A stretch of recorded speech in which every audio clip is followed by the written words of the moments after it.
Após nós termos visto as diferentes etapas do ciclo celular, agora é muito importante que a gente entenda como que ocorre o controle desse ciclo. E aí vamos lembrar, o ciclo celular, ele consiste em períodos de crescimento, síntese do DNA e o mecanismo de divisão. Qual é esse mecanismo de divisão? A mitose. A extensão e a duração de cada uma dessas fases do ciclo são controlados por sinais químicos, que podem ser recebidos tanto de fora da célula, como podem ser sinais que a célula produz no seu interior. O problema é que se esses sinais são incorretamente sentidos ou se a célula não responde a esses sinais, nós vamos ver que isso pode gerar um problema. De qualquer forma, vamos lembrar as diferentes fases do ciclo celular. E mais ainda, vou mostrar aqui que cada uma dessas etapas, elas gastam um tempo para que elas ocorram. O ciclo celular, ele é composto pelo ciclo interfásico e o mecanismo de divisão, a mitose. O ciclo interfásico, ele é composto por G1, S e G2, e que se nós olharmos aqui, a fase G1 é a fase mais demorada desse ciclo. Ou seja, ela é feita aí num período aproximadamente de 10 horas. Já a fase S ocorre num período que vai variar, dependendo da célula, de 6 a 8 horas. A fase G2 já é um período que vai ocorrer aí em torno de 2 a 6 horas. E o mecanismo de divisão, a mitose, é a etapa mais rápida desse ciclo celular. A ideia atual do controle do ciclo celular é que a transição entre essas fases, elas são controladas por pontos de checagem. E nós verificamos que esses pontos de checagens, eles vão acontecer ao final de G1 e ao final de G2. É nesse momento aqui que é feita uma verificação se tudo que deveria acontecer naquela fase de fato aconteceu. Se não aconteceu, é o momento para fazer essa correção para que o ciclo então passe para a fase seguinte. Sem dúvida nenhuma, os pontos de checagem, eles vão atuar no controle do ciclo celular.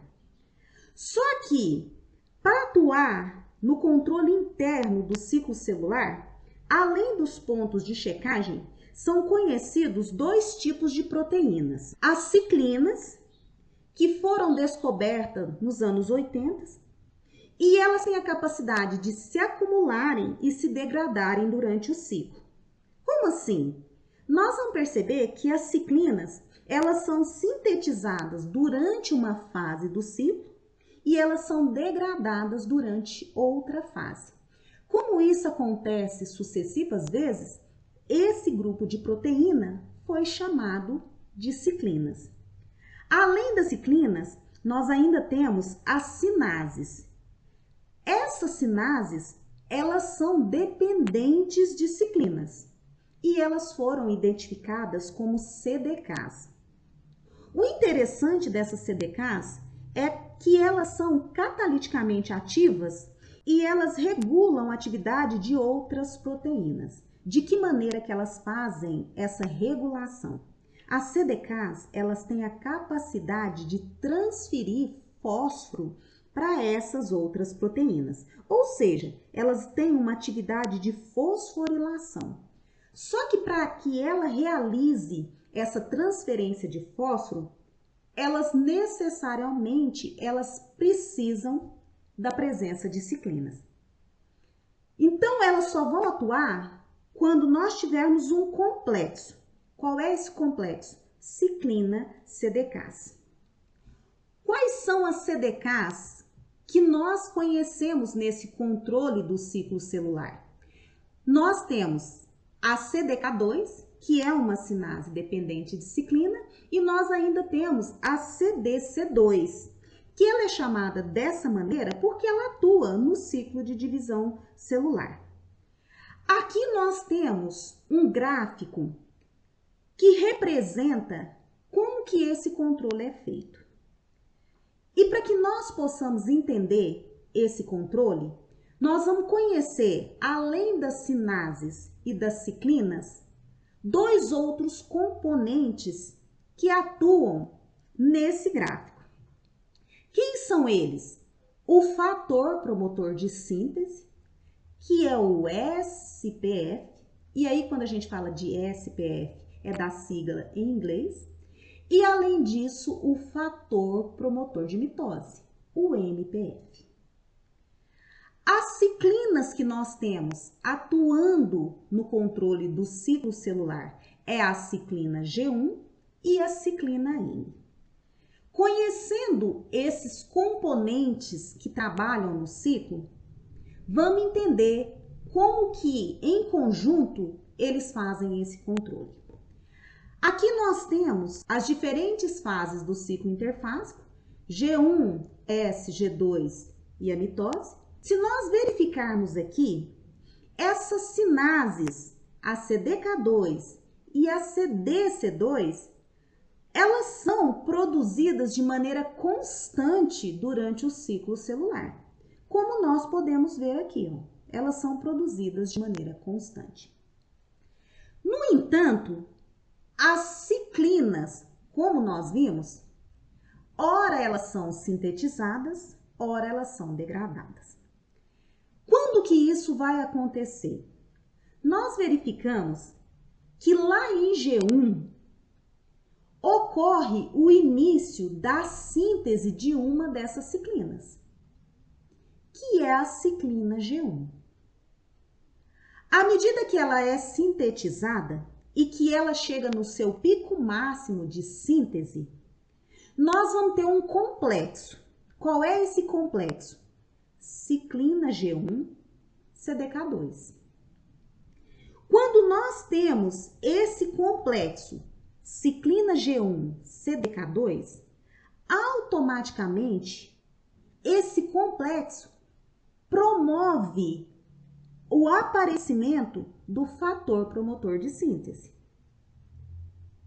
E automaticamente, quando ele aparece, nós vamos verificar que a presença do SPF é que vai desencadear a segunda etapa do ciclo interfásico, que é a fase S.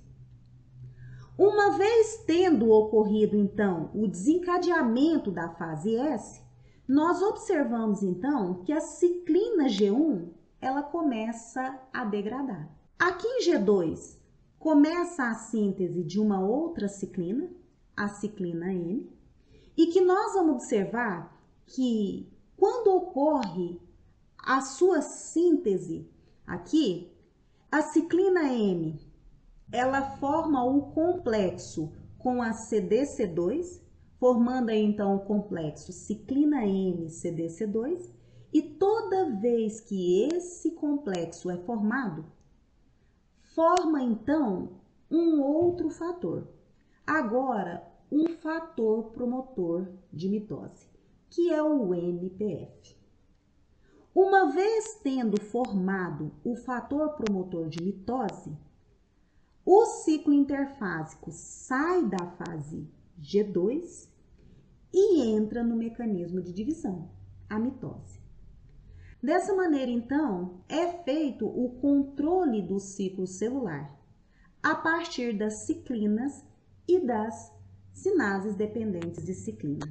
Além dessas sinases, dessas ciclinas e também dos checkpoints, eu preciso falar para vocês que o controle do ciclo celular também é feito por uma outra proteína, que é a P53.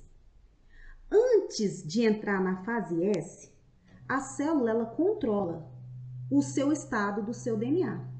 De que maneira, né? Verificando ali, né, se está tudo correto, adenina ligada à timina, citosina ligada à guanina, se aquela regra de Chargaff está correta. Esse controle, ele é feito por essa proteína ativa, a P53. Ela é sintetizada pela célula em resposta a um aparecimento de alteração no DNA. O estudo dessa P53, lá da sua sequência gênica, revela que esses genes, eles são supressores de tumor. E a P53, ela é uma proteína que ela promove a expressão de duas outras proteínas, que é a P21 e a P16. O que é interessante nesse processo é que a P21 e a P16, elas têm a capacidade de bloquear a atividade da CDK2. Então, vamos entender de que maneira isso controla o ciclo celular.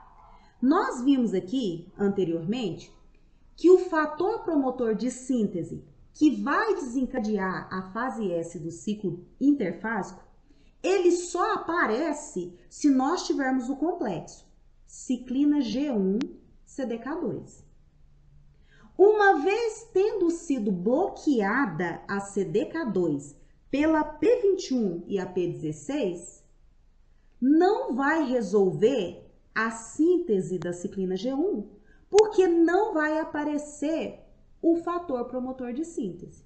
Não sendo sintetizado o fator promotor de síntese, automaticamente a célula não avança da fase G1 para a fase S. Dessa maneira, ela fica estacionada ali.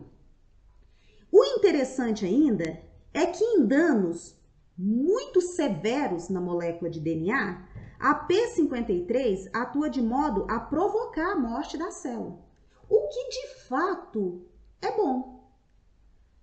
Uma célula com DNA danificado é melhor que ela entre num processo de morte do que ela entre num processo de divisão. E nós vamos entender por quê.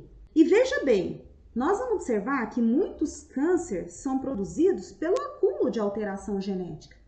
Ou seja, por um problema que está acontecendo na P53 e que de fato ela não está promovendo a síntese da P21 e da 16, e isso não está impedindo que o ciclo celular aconteça. Nós vamos verificar então que essa não atuação da P53, ela cria um problema muito grande no ciclo celular. Dessa forma então, foi verificado aqui como que é feito o controle do ciclo celular com essas diversas proteínas e como que de fato elas atuam nesse controle.